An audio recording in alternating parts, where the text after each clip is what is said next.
everybody, and welcome to the Supercars Exchange podcast. As always, I'm joined by Shane. How you going, Shane? Mate, I'm good. That is always good to hear. So this weekend is the Ipswich round at the Paperclip. It might turn up some interesting racing, as it's always been a little bit iffy as to who's going to be dominant at that circuit. We've had in previous years a couple different winners. Obviously, going back to like 2016, it was pretty AAA dominated, but since then it's been a bit of switching around between AAA and a couple other teams as well. But this time last year was when Triple Eight really started to turn around, and clearly they're not turning it around. So it'll be interesting to see who is the dominant team, whether Shell V-Bar can continue running away with it or not. Yeah, that's right. Last couple of years it's sort of been a 50-50 call between DJR and Red Bull as to who's had the best speed around there. Of course, it's for both of them, it's their home track, so you would expect them to be pretty quick around there. They both went testing there only last week on the Friday, I think it was. So, they were just nailing down, obviously, get a head start on the strategy for the weekend, and they got the Park the May rules that are coming back in for this weekend as well. So, I think that between those two, I think they'll be the two teams to beat. But of course, you got Penrite that'll be up towards the pointy end too. So, it's one of those rounds that's always been interesting. It's for a track that's boring to look at. Whenever you see the overhead shot, it doesn't look like much, but strangely, it does always seem to throw up some pretty decent racing. As a few years ago, I remember it was proposed that they're going to extend out the circuit, but then it ended up the council of Ipswich kept getting thrown out. Yeah. So we never got that extension that we were promised. Right. The on the news down here, we had there was this big announcement of an extension to Queensland Raceway, and they're going to put this whole nice little precinct in around there. It was going to dive off to the left at where Turn 1 is now currently, and it was going to rejoin after a few squiggly bits. It was going to rejoin around Turn 2, and then it was a matter of months after that. Suddenly, he was thrown out, Paul Pasali, and that's currently going through the courts now as to what's going on there. So all allegedly, of course, though, it's definitely innocent until proven guilty. But that's it. It was like, well, there goes that idea. So since then, we haven't had any talk about what is going to happen with Queensland Raceway. But hopefully, maybe someone can come up with some cash. But on that other note, they've talked about a little bit more about the calendar, and it looks like Queensland Raceway might be getting the punt. So this might be the last one here at Ipswich for the foreseeable future, at least anyway. Well, the people that own Queensland Raceway, they actually own Lakeside, if I'm correct. Yeah, they own Lakeside as well. So it's actually, they own the two circuits there down south. So they might be struggling with funding a little bit as well, considering that they do own those two circuits. So it might be interesting to see whether they do even return to the calendar, because it is it's not like the best funded circuit in the world, as it is the way for most circuits around Australia. So it'll be interesting. Hopefully it comes back after if it does fold over next year. Yeah, I think they'll probably only aim for it to be a temporary shortening of the calendar. I think it's just the short fire, or quick fire. Let's save some money for the teams. We'll hopefully improve the sport. A few more sponsors, a bit more money comes in, then they can look to expand the calendar again. And like I was saying, Ipswich, the fans don't mind it because for that regional part of southeast Queensland, it is the closest event to them. So you got people from Toowoomba that come down for the weekend, and obviously people of Ipswich. You still get a lot of people from Brisbane going out there, but not a lot. Like they're not really topping out with the biggest of crowds, and it's not the most exciting to watch on TV until you have someone hit a ripple strip and roll over half a dozen times, and it's sort of like not much happens, but when something does, it's usually pretty big or pretty substantial, or it's has championship implications, sort of thing. So it's just one of those tracks, I think. I think it's also the fact that obviously it's a purpose-built circuit, so there's not many barriers that are like super close that you can crash into, kind of thing. But the only real issue is if you lock a brake and go straight on, and you might end up in the sand trap, and you might end up stuck there. That's really the only point at which there has been safety cars called there, because there's really, if you have a big incident, you're just gonna get stuck somewhere. You're not gonna end up in the wall, really. Yeah, that's it. I think on the exit of turn 2 is the only real one that the wall's fairly close, but once you get to like supercars level, they're usually pretty smart not to run wide there. Yeah. And they usually avoid it. But that's about the only one. Apart from that, it's always had that dull track, tag to it. But but it's strange though. Like the drivers always say that it's really tough to set up for, because you've got 2 fast corners, 2 hairpins, 2 sort of medium pace corners. It's bumpy. Some parts are a little bit more off camber, and because if you do make a mistake, generally that's it. There's no sort of coming back from it, because it's just track and then heavy gravel trap. So it's if you don't quite get it right, it's still surprising that you can lose a lot of time from it. It'd be interesting to see maybe in the future. Queensland Raceway has got a couple different layouts. Obviously, they're using the longest one at the moment, but it'd be interesting if they did like a sprint round there or something, or like they could vary the circuit. Because I know that there's an entry point just after 2 where you can skip a couple of shortcuts. Yeah, you can shortcut, basically just completely shortcut through and basically go on to turn 4 there. So it'd be interesting. I doubt they'd ever do it. It probably isn't graded high enough in the FIA rankings to do the shorter circuits. But I'd love to see like a short sprint race or something like that on the shorter kind of circuits that they have as well. Yeah, well, because they've got 2 shortcuts. They've got the one that's just after turn 2, and then it joins up right before turn 4, and then you got another one that's it comes out just after the exit of turn 3, and rejoins just before turn 6. So, strangely, you can end up you got a couple of different alternate layouts where you can take that first shortcut and actually go left and go sort of the wrong way back up the track, and then you can dive off and do the next sort of chicane, I guess you could call it, into turn 6, which strangely adds an extra corner to the track. Yeah. So we'll have 7 and not 6. Like I still remember way back to when, way back leading into, I think it was the 99 season or 2000 season, when we pinched the Sandown 500. They're like, oh wow, this big thing. We've pinched the 500k race. We've got one of the enduros. How cool is that? And it seemed like a matter of weeks later, the Ipswich circuit's built, and they had like the helicopter shot looking down. I'm like, well, where's the rest of it? Like, where's the rest of the track? Like, they weren't wrong about paperclip. I'm like, that is just what I didn't get it. I'm like, what? Have they not finished yet? And and I think it got mocked, I think, quite quickly by a lot of fans, especially fans of the Sandown 500, because they're like, we had Sandown, which has always been a great event, and then we held it here in this, like, in a paddock with, it looks like someone's just, so a backyard circuit or something like that. Yeah. So, it was always quite funny. But. So they built the Ipswich circuit specifically to do the 500 then? I think so. Like it certainly wasn't on the calendar before that I could remember.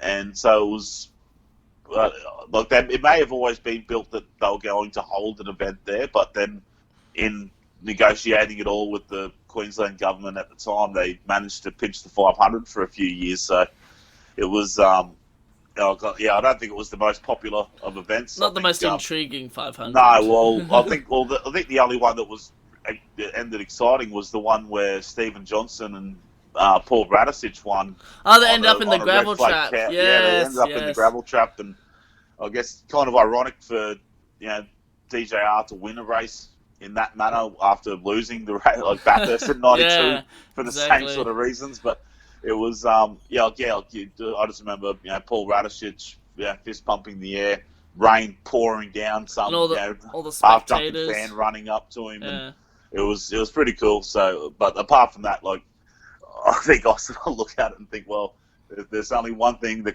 could possibly be more boring than a 200k race around Queensland Raceway, and that's a 500 kilometre race around Queensland Raceway. But it's just such a shame it has that tag because, like I said, it does offer up decent racing. Like, there is a couple of genuine overtaking opportunities in the turn 1 and turn 3. Yeah. You can possibly even stick one down the inside of turn 6 as well, but usually you just don't quite have the top speed by the time you get down to the braking area to make a move there. You see it, but not as often as turn 3, and surprisingly turn 1 into that sweeping first turn. So this weekend, I think, is one of the first times that we actually have racing on the Friday this year. We have one race, which is the Touring Car Masters on the Friday Arvo. But then we only have 2 races for supercars. Yep. So it's 39 laps on the Saturday and then 65 laps on the Sunday. So obviously the Sunday one being a lot longer. They don't actually have the distances here. But yeah, so only 2 races. I think you can't really go past DJR to be winning both of them, really, considering it's their testing track and they have been outperforming Triple Eight. I think they're in with a pretty good shot, obviously. Yeah, I think I think Triple Eight, I don't think they've quite turned a corner, but I think they're definitely pointing towards the apex now. Like, I think they're starting to find more pace. Like, they definitely looked a little bit faster in Townsville, but it's a little bit hard to tell. Like, Saturday's race, Whincup finished second. The strategy call of coming in early obviously played a big part there, but once he did have the lead for quite a while. McLaughlin was able to pass him, but no one else really caught him either. So it looked like it was fairly genuine pace for second place. And then obviously the Sunday race was won by Van Gisbergen, but again it was in the wet, and we know how good he is in the rain. That levels out the field anyway, which is why we've seen, like, GRM finish both cars in the top 10, and it's sort of one of those ones of the bravest will get the results, and so it's a little bit hard to tell, but they still even had slightly better pace again during the race, at least in Darwin a few weeks ago. So being their home track, I think they're definitely going to have more speed than what we've seen in the past. So I think between those two, they'll be the favourites going into the weekend. And it's also the possibility of the other Mustangs as well, with Mostert and Waters there possibly as well, you reckon? Yeah, I think Tickford, they've been on the steady improve, particularly Will Davidson and Lee Holdsworth. They've definitely started finding more speed, particularly in qualifying. I think that's where they're lacking a lot. Their race pace hasn't been that bad. Like, you'll see them usually climb a few spots through the course of the race. But then, their qualifying was letting them down. But now that they have that, they're finishing in the top 10 nearly every race now between those two. And Mostert, he's not bad around Queensland Raceway. It's where he got his first win. I think 2013. And he was racing for DJR back then. He was on loan for FPR back in those days. So he's got pace around there. There's no doubt about that. So it'd be interesting to see how Tickford go. Being such a short lap, like, it's not. The distance is 3-point-something Ks, but because it's such a fast circuit, it's over and done with pretty quick. And it's one of those ones where, with only having 6 corners, there's not as many chances to lose time. So if you've got the car set up well, like half a tenth might separate the first 5 on the grid. So it's one, like I said, it's one of those tracks that can provide that, those really close results. Just going back to what we were talking about previously with the possibility of the calendar being shortened, Townsville hasn't been announced. No contract has been announced for Townsville yet, because it's run out now. So usually what happens is, I only know this because I personally live here, is they'll announce it just before the race or during the actual weekend as well.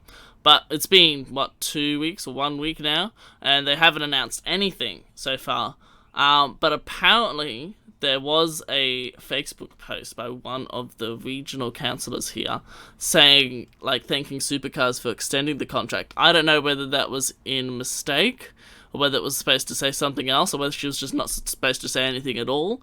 But yeah, it's still up in the air. It could possibly be a contract starting in 2021 or a few years after. But yeah, nothing has been announced for Townsville, so maybe Townsville might not be getting an event next year. Yeah, I think Supercars would be stupid not to go there. Like, it pulls the whole of North Queensland in there. You get a lot of Southerners that fly up there for the weekend because it's warmer than Sydney or Melbourne or even Brisbane at that time of year. I think if anything, from what I heard, it was more going to be a case of there won't be an official announcement until the actual calendar is released. So that was meant to happen in Townsville, then they delayed it to more towards Ipswich, and there's still been nothing. So, maybe we just got to wait that extra couple of weeks and the announcement will come out. Maybe they don't want to announce that Townsville's got an extension, and then like a week later, Winton's got the punt, Phillip Island's got the punt, and Queensland Raceway's got the punt. I think that'll rub a bit of salt into the wounds there, but I think there's still a chance that Queensland Raceway could be there because they're both government-funded events, and I think that's that's like Supercars like that because it's the government pumping in a couple of million into the event. But whether it's financially viable even for the Queensland government to do that, because like we've touched on, they don't get the biggest crowd numbers. It's not the easiest circuit to get to. Like for me, up on the north side of Brisbane, it's a solid. It's better part of a couple of hours to get out there. You can catch a train. I think the train's free because it's subsidised through the government. So that you can get out there for nothing, but it's a long way to get out there for a day. Yeah. And if it's a toss-up for me between going to Queensland Raceway or the Gold Coast, it's a pretty short debate on who wins that one. So because they both take around the same sort of time, but it's just a case of the Gold Coast is better. It's better atmosphere. I think as long as I think the Gold Coast and Townsville will remain, but it'd be a shame that our only 2 rounds in Queensland will be street circuits. We won't have that normal purpose-built circuit there, but we don't really have any alternative either. They won't return to Lakeside for a number of reasons. So we'll never see Supercars there again, unfortunately. But there's nowhere else in Queensland to hold another race on a circuit similar to Ipswich. Yeah, that's exactly right. With just touching on Gold Coast, they announced basically Gold Coast is now just a concept with Supercars as a side show. Almost. Yeah. I've seen the list. I'm like, there's a lot of festivals that don't have a lineup. Yeah. Quite as good as that. They've done really well. I haven't got them written down who they are, but when I was going through it, I'm 7 like, some or something? decent. Yeah, there was some decent names that were there, and it's not just the usual, like Killing Heidi or Spiderbait, bands, from way back when that were, popular back in the 90s. But it's not always Darryl Braithwaite or something like that either. So they've actually pulled some decent bands out there, and there's a rumor that U2 might be at the Adelaide 500 next year as well. So that would be that one would definitely be interesting because they had Red Hot Chili Peppers, I think, this year. So that would have been massive. Yeah, it's interesting. So how quickly Supercars is able to have such massive concerts like that, considering it started off. It would have been like 2007 or 2008 when they had all those ads with Pink, and Pink basically toured around with them, and that it's interesting that they've gone from that to just concerts everywhere. Yeah. Obviously, I think the government-funded event probably has a lot to do with it too. They can put in the coin to get these bands out here. So, like Adelaide 500s, the government put in a lot of money to that too. So, I think, and that obviously you get a lot of people going along there anyway. So you've always got that ticket revenue that's going to help pay for a lot of these extras on the side. So moving back onto the racing a little bit. This weekend they're also going to be. I think we touched on it earlier. They're going to be trialing the Parc Ferme rules. It's only going to be for supercars. Originally, it was going to be for supercars and Super 2, but it's only going to be for supercars at Queensland Raceway. So that it threw up some interesting results last time. It wasn't anything super dramatic, but if it ends up being the same kind of weather conditions like we had in Townsville, where it was a wet Friday, and not much practice getting in, you could end up with a very interesting grid very quickly. Yeah, I think the forecast for this weekend is fine and sunny. I don't think there's any chance of rain. It's just about the driest time of year in southeast Queensland. But yeah, I think that it's all the same rules from Tasmania that's being carried over to this trial, except I think they're adding in tyres. So provided there's no wet weather, they won't be able to change tyres, which is similar to what we see in Formula One. So I think that'll be all right. It'll be Queensland Raceway. It's not really known for high degradation, so I don't think there's going to be as much risk for taking that little bit too much out of your tyres on your one flying lap. So I don't think it's going to make too much difference. Whether it's I'm guessing they're going to that same. They must be doing the same type of qualifying that we see where they take I think so. The bottom few from practice 3 or whatever it is, misses out on. It's a weird one to try and explain it. It does work though. I actually quite like that qualifying structure. So I'm guessing it must be those ones. If you've got through to Q3 or the final part of qualifying, then you got to start on those same tyres. I don't think it's going to make too much difference. They usually they're pretty durable, those Dunlop tyres. So 3 parts qualifying. So. Yeah, so it's I don't think it's going to make that much difference. If it was one of the super soft rounds, then maybe. But we don't see those as often anymore either. I don't think so. I think it'll be won't be too much hassle for the drivers.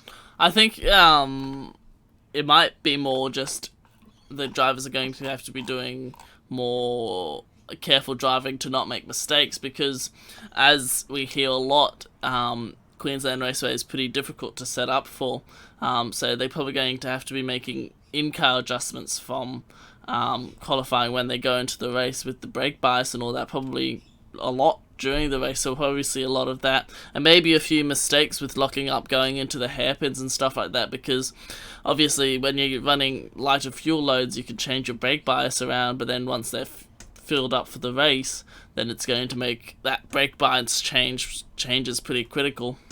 Yeah, that's right. And Queensland Raceway, just being in Ipswich, it's always very dusty offline too, so you're not going to be wanting to spend too much time off the racing line to let someone on a flying lap through. And we see that during the race, that cars that tend to run wide get out in the dust a bit, and that's usually finishes them off for the next couple of corners, and they'll get passed by 1 or 2 cars. So the dusty track also can play its part in qualifying. Usually it's not so bad by then. But certainly later in the weekend it can be an issue. But I think it just makes it a little bit more.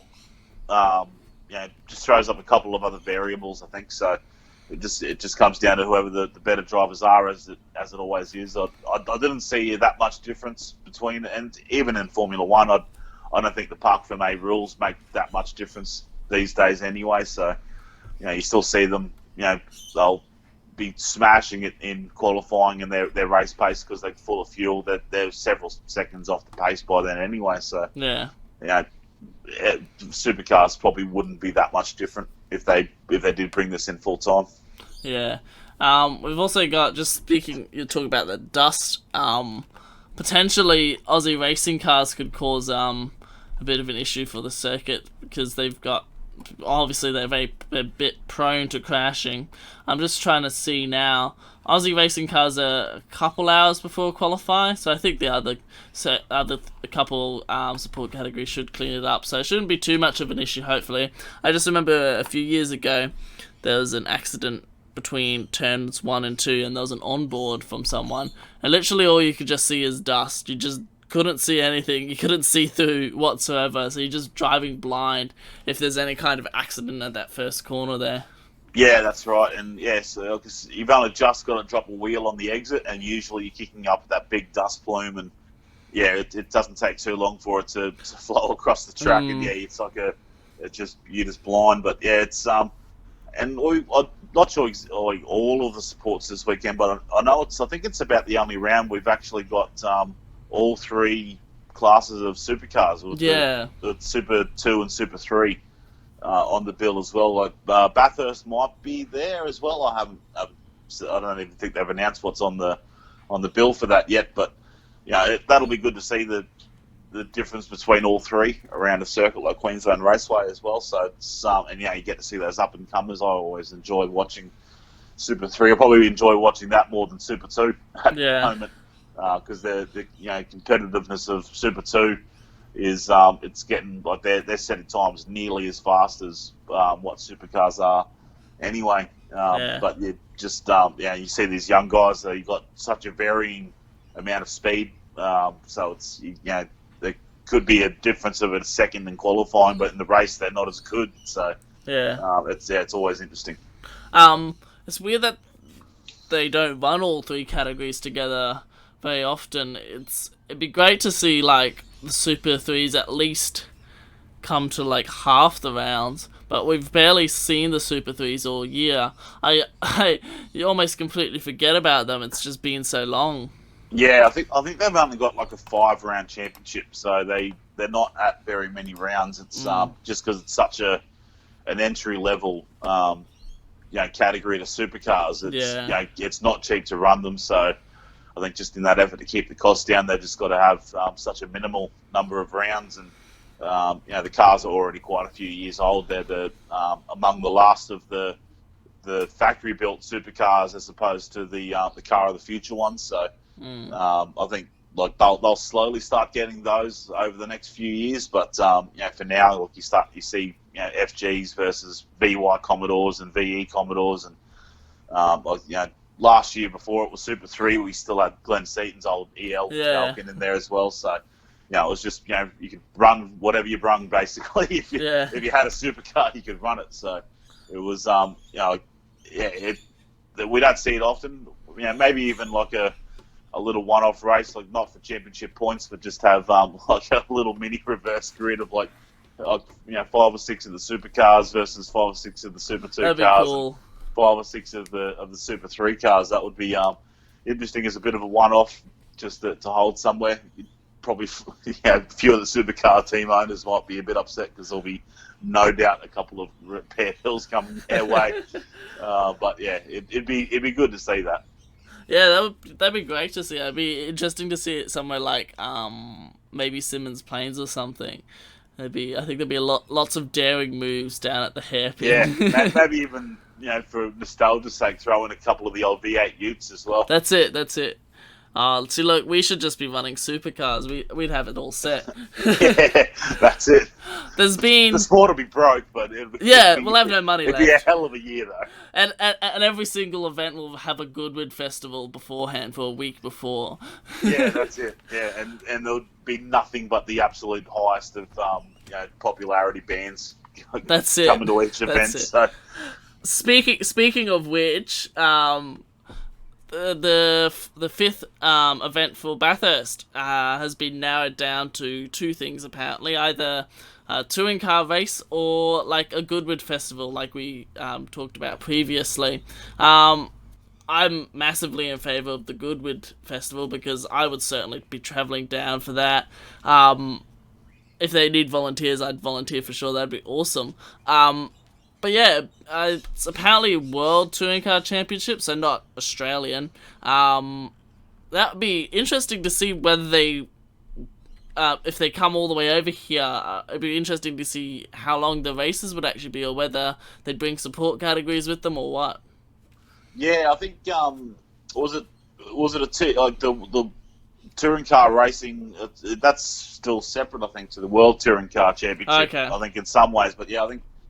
But I think it was largely going to be TCR, but they probably would have roped in a couple of the TCR Asia Series and maybe one of the European ones and that sort of thing too. So I think you would have had a lot, and they might have just put them all together and have one crazy, 40, 50 car grid in TCR tearing around for a few laps, maybe bringing pit stops. I don't know. They obviously, to make the short list of only two, they must have a fair idea of what they want to do. Yeah. I don't know if it would have the utmost popularity over a Goodwood style festival. I think I think that'll be the one that wins, and because that's tied in with supercars, it'll start the week before. You'll have 4 or 5 days of just stuff tearing around the mountain. There'll be like time trial style events or something like that, and then just old cars just doing a cruising lap around the mountain. You'll have this whole array of different cars from across all different eras. They might try and rope Roger Penske into putting a couple of the Indy cars or NASCAR cars out on the track. So just if there's any connection to other categories of motorsport, you just want to bring them in. You just want to see Indy cars around Bathurst, don't you? Well, even if they're not going at race pace, you just for the fans to have a chance to see cars on a track that they wouldn't otherwise get to see. Yeah. I think would be that's the most exciting thing. You want to see a NASCAR, even if it's just purring past at quarter speed. That's still going to be exciting for the fans to see, especially the kids. They're the main ones you want to fall in love with the sport, because they're the ones that are still going to be fans in 10, 20, 30, 40 years' time. Yeah. So I think that'll be what works for the nostalgia side of it. And then, of course, as the weekend draws nearer, you start bringing in more of the supercar stuff. And you could even have a few little midweek races and stuff like that too, for those that are camping out for the whole week. You could have a couple of touring car masters races during the week, or something like that, just so there's always something happening during the week. And that would also attract a lot of international visitors as well, because I think a lot of international people are kind of put off. Well, obviously international people do come, but I think more would be attracted if it was like a week-long event, because currently it's 4 days. Like, that's massive, but having it as a whole week would be huge. It'd be like Le Mans kind of style, where they have that whole build-up for the whole week, and they have all of the old cars already there. That'd be great, just like that. And I think that's kind of what Bathurst should have been running for. Like, they should have had this kind of thing for 10 years now, really, because they need to be up there, like with Nürburgring 24 hour and the Le Mans 24 hour, because when people think of the big endurance races like that, they think of the 1000. Yeah, that's it. It's and they haven't fully announced if it's tied in with the Bathurst 1000, but I think that's pretty much what they're aiming at. But it just gives more incentive for people to come over here and watch the race, because it's a long way to go. Yeah. If you live in the States or you live in Europe, you from the west coast of the States, you're looking at a 13-hour flight to Sydney. So, and then you still got another few hours to get out to Bathurst. So, I think there's definitely more incentive for international visitors to come along, but I think just even more incentive again for Australians to hang out in Bathurst for the week. For the local economy, they would be. They'll be paving the streets in gold after a week. Bathurst lives on motorsport. Yeah, that's it. So, you see, as you're driving into Bathurst, all the local businesses that try and tie in their little business into the Bathurst 1000 by throwing in something that looks a little bit like a race car or the racetrack, and they're just like a fish and chip shop or something like that. So it's checkered flag fruit and vegetables or something like that. It's stuff like that. So they love their event. They know it's a massive money spinner for the town each year. If they can make it bigger and better and have it go for a week or just over a week, they'll be loving it. So that would get my vote. For those that haven't been to the event to watch it, it would just give that little bit more incentive to say, that's all right, we're going down this year. Yeah. Pack up the kids, we're going to Bathurst, try and find your accommodation or get a camping site and just go down there and enjoy the week. That's it. We have a couple other news stories to touch on. We had a bit of drama. We had podcast drama between McLaughlin and Reynolds. Do you want to talk us through that one, Shane? Well, it was just it was something like the media blew it up leading into the round in Townsville that it's podcast wars between Reynolds and Scott McLaughlin because they've got their podcast. But the fun of Scott McLaughlin's podcast is barely even about motorsport. They're mainly talking about basketball and AFL and almost any sport other than motorsport. It's they don't really it's I can't remember the AFL player's name that he does it with, but that's just what they do. And Reynolds one is mainly talking about supercars, and then they'll dribble other rubbish about something else along the way as well. A guy like David Reynolds' podcast. It's funny. It's good. You learn a few things because it's they're the drivers there, and they always had the premise of like nothing's off limits. We'll say whatever we need to say, and that's why David Reynolds has so many fans. Yeah. But I think Fox Sports got hold of that. They thought, we're going to run with this for the weekend, and it all blew up on Sunday when they came together. But then the fallout from it, obviously, social media still talks about it a little bit now, but I think they're over it quicker than the drivers were, because in that following week when I was listening to Dave Reynolds' podcast, it was he was still blaming Scott McLaughlin. It was still a case, like he thought that he was fault free and all, but he was the first to say that the media blew it up worse than it was. I didn't think it was such a heated rivalry. He's like they make out that I'm really desperate to beat him. Well, yeah, of course I'm desperate to beat him. That's what my job is as a race car driver. So I think it just got to that point. It was like, for that weekend, they blew it up to be this massive rivalry, and it's of course a rivalry. I don't think they're best mates. I don't think they talk to each other too much on track. I think Reynolds came across a little bit. He just had that envious sort of feel to what he was saying. But of course, anyone, if you're not in Scott McLaughlin's Mustang, you're going to be pretty envious of the position that he's in. So I think there was a little bit of I want what he's got type thing. But it's up until that race on Sunday, he was in a very good position in the championship. Obviously, quite a few points behind, but better to be third than where he is now. So I still think it's a race incident, but Reynolds is pretty adamant that it wasn't his fault. Yeah, I think it's interesting because like this rivalry in quotation marks has never really been mentioned outside of like literally just the Townsville weekend.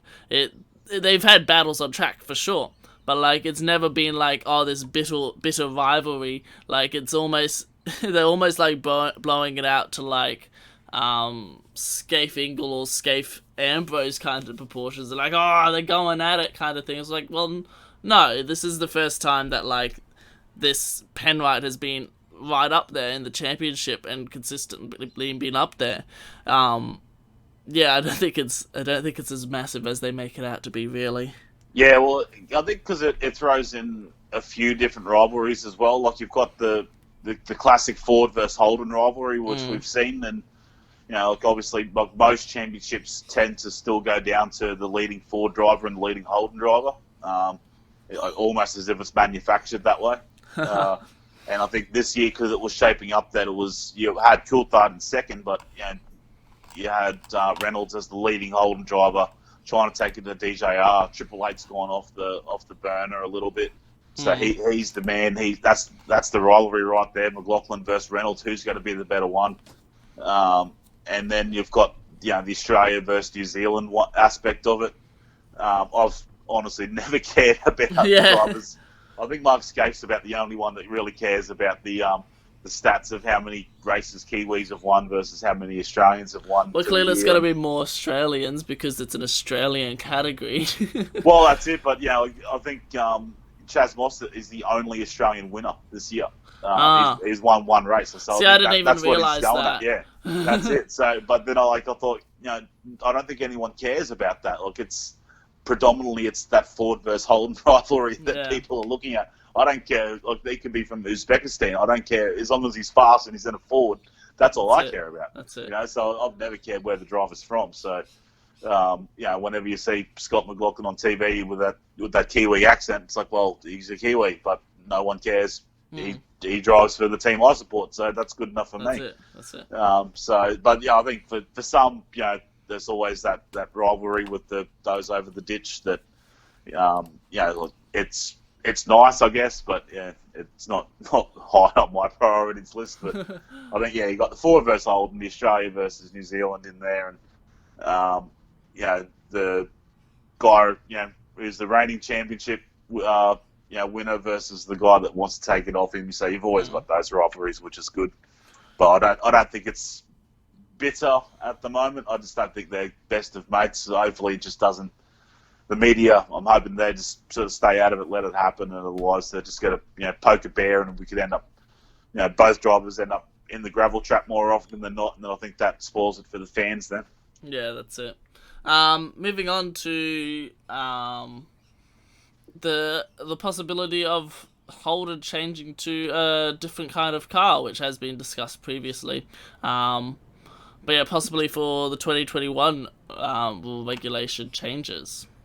Yeah, it was something that's brought up. I think it's all pie in the sky stuff. Like I don't think Holden's seriously considering the possibility of changing cars. But I think SpeedCafe.com put up the poll of what would you like to see Holden running in supercars, and like it was the Commodore, the Camaro, or the new Chevy Corvette.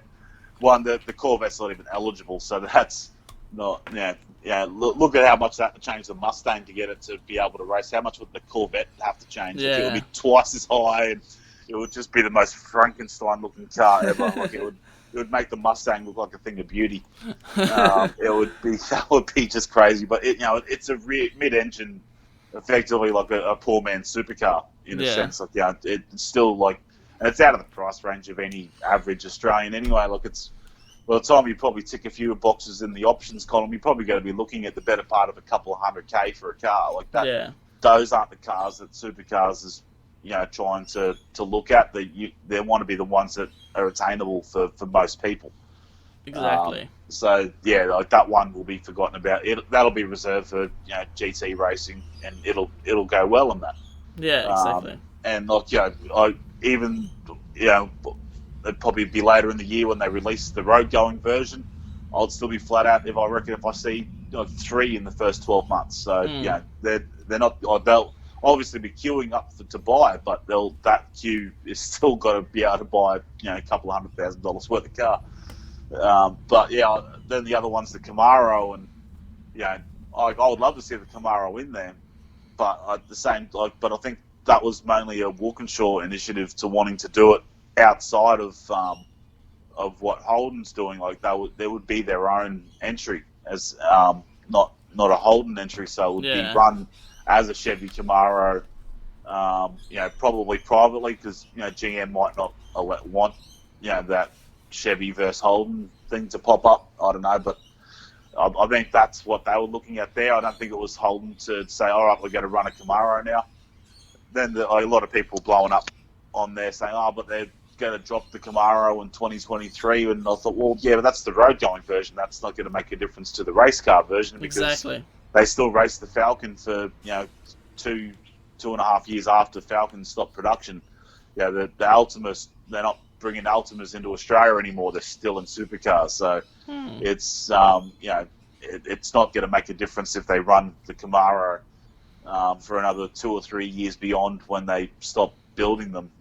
If that turns out to be the case, if they do stop the Camaro, and if you think being Chevy, they'd have to still bring out some kind of competitor to the Mustang anyway. They're not just going to let Ford have that category all to themselves. So if it's not a Camaro, it'll be something very similar anyway, and then later on they'll bring back the Camaro again. So I don't. That would just be a reskin if that's the case. But I don't. I think the Camaro is the more realistic one, and if it was bought in 2021, they could still race that for 4 or 5 years, which is about the lifespan of a shape of most of the supercars we've seen over the last few years anyway. So that it's not going to make a difference if the road-going version isn't being made anymore. I think a lot of people are overreacting to the situation a little bit. Yeah. That's it. Considering like this kind of thing has happened before. We change manufacturers. We change the type of cars that we race, in Australian touring cars or in supercars. Like when it went from ATCC to Supercars Championship, they're like, oh, what are we gonna run? Well, we'll just run the Commodore and the Falcon. Yeah. Well, obviously the Falcon's been there for a long time, but it wasn't so common to run the Commodore. And so yeah, it's interesting because like the Commodore started off as kind of like a family transporter, and now everyone's like, oh, you can't take the Commodore where it's the muscle car. Well, it's like, no, well, it was originally just a family car, kind of four-door sedan. It wasn't the big guns. But yeah, I think a lot of people are just overreacting to it. They'll find another car. The Holden.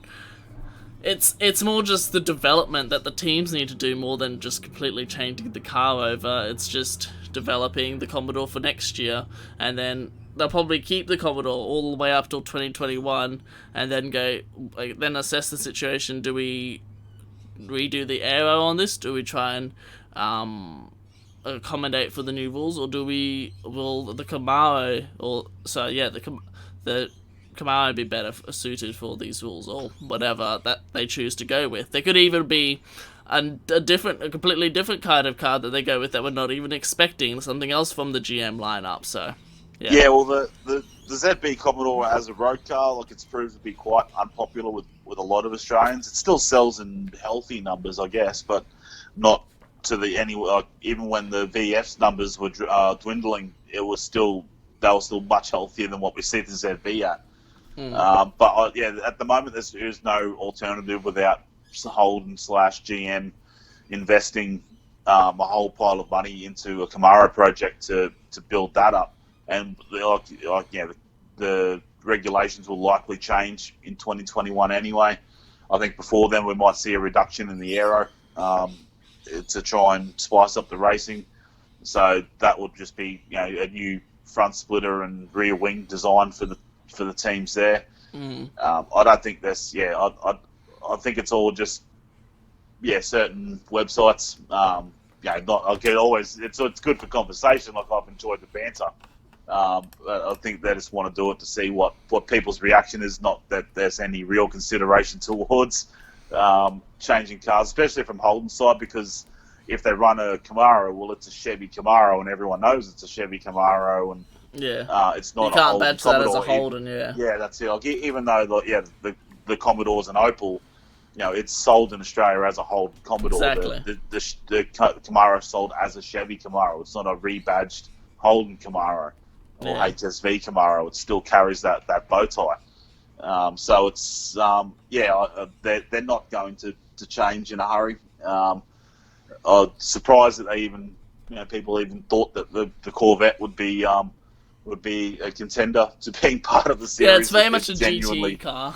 Yeah, that's it. So it's otherwise Ford could just go and grab the Ford GT and start running it. Exactly. Then we just have another GT category, and we don't want that. So it's I think it's kind of pie in the sky, like I said. So I think it's it won't be too far before.